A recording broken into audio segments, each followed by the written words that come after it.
We're super excited to be here and to be reading Proverbs with you. I know for me, this is just exciting way to start the new year because God said in the word that Proverbs is wisdom. Like, it gives us all this wisdom. And so I'm going to start reading without further ado. And then there's definitely, I'm moving my sticky notes from my Bible. There's definitely some notes that I'll share from things God shared with me concerning the chapter. I'm really excited. I know people will kind of chime in when they get in, and that'll be great. But yes, so the purpose of Proverbs. So we're starting at chapter 1, verse 1, and we're going to read one chapter a day. So it says, these are the Proverbs of Solomon, David's son, king of Israel. And we're reading in the New Living Translation. Their purpose is to teach people wisdom and discipline, to help them understand the insights of the wise. Their purpose is to teach people to live disciplined and successful lives, to help them do what is right, just, and fair. These proverbs will give insight to the simple, knowledge and discernment to the young. And even just to pause right there, I love that because it's literally letting us know any situation that we come into in life where we're unsure what to do, there is wisdom in the book of Proverbs that helps us understand how to navigate that regardless of our age. Verse 5, let the wise listen to these proverbs and become even wiser.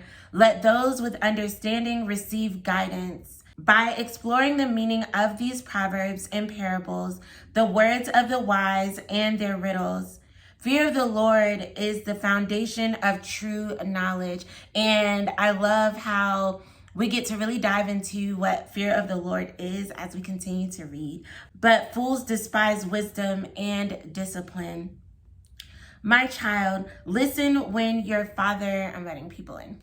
My child, listen when your father corrects you. Don't neglect your mother's instructions. What you learn from them will crown you with grace and be a chain of honor around your neck. My child, if sinners entice you, turn your back on them. They may say, come and join us. Let's hide and kill someone just for fun. Let's ambush the innocent. Let's swallow them alive like the grave. Let's swallow them whole like those who go down to the pit of death. Think of the great things we'll get. We'll fill our house with all the stuff we take.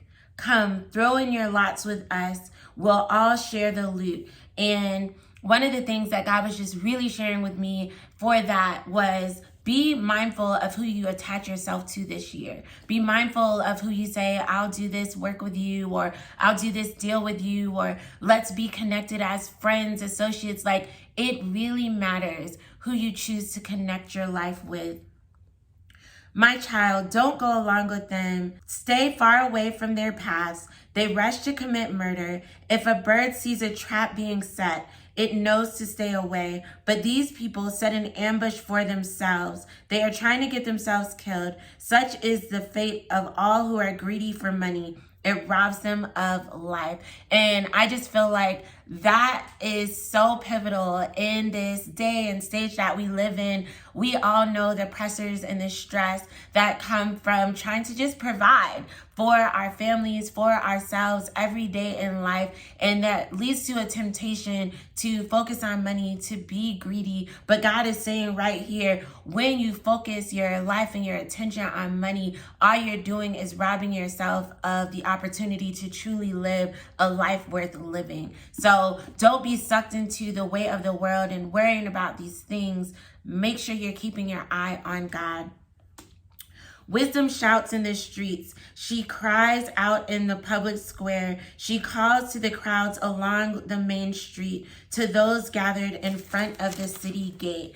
And I love that because it's letting us know that wisdom is readily available. Anytime we're in a moment, a situation where we're not sure what to do, we can look to God and He will tell us exactly what we need to do. All we have to do is ask. Wisdom is readily available. Moving more sticky notes here so I can, like, y'all, why?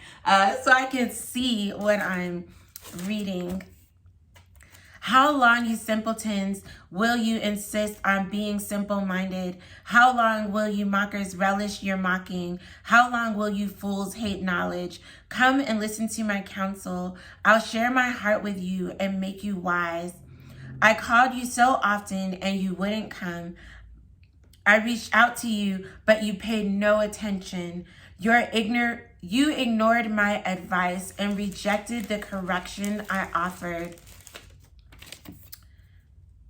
So I will laugh when you are in trouble. I will mock you when disaster overtakes you, when calamity overtakes you like a storm, when disaster engulfs you like a cyclone, and anguish and distress overwhelm you.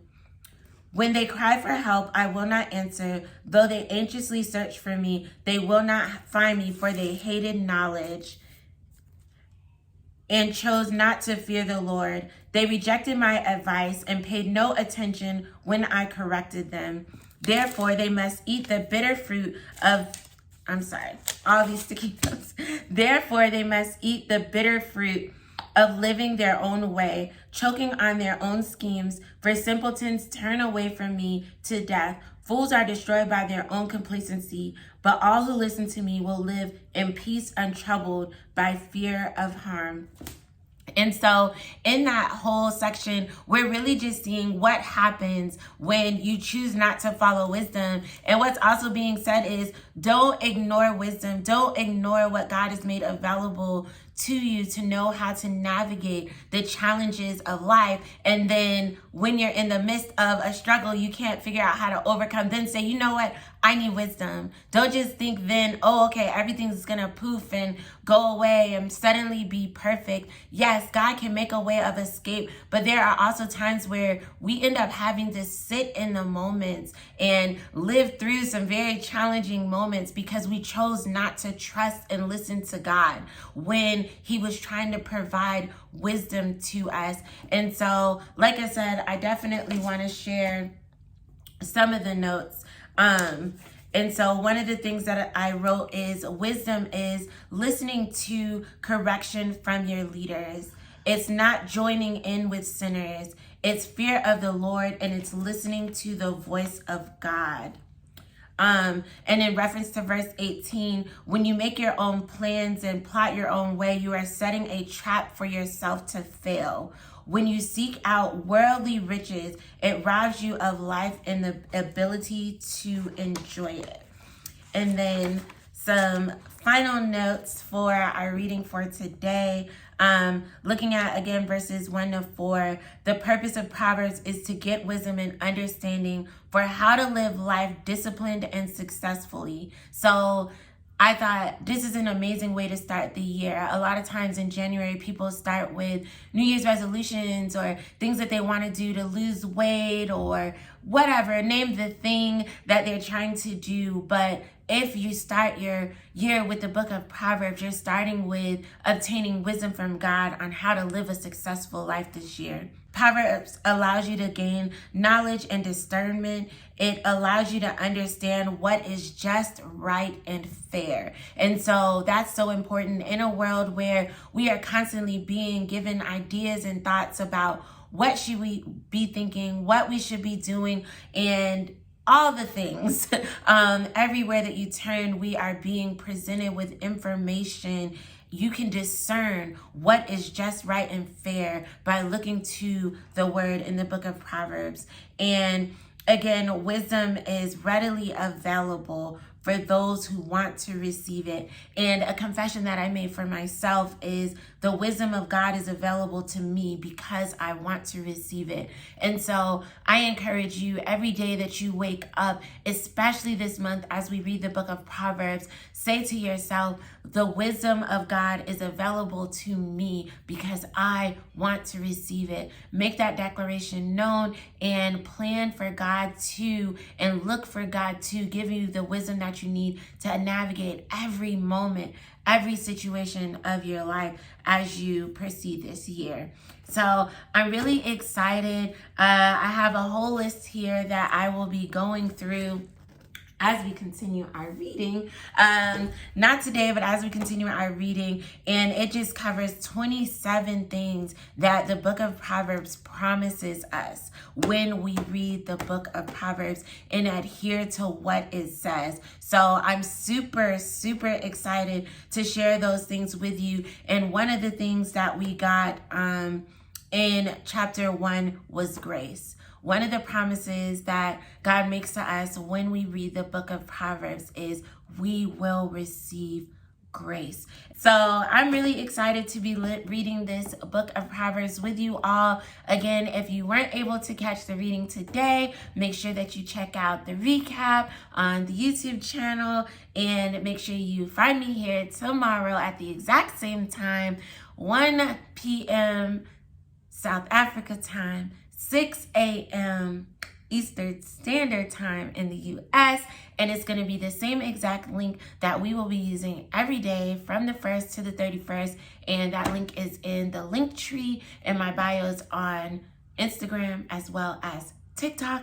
And yeah, I pray you guys are blessed. And I'm really looking forward to the transformation that God is going to make in our lives as we read the book of Proverbs this month.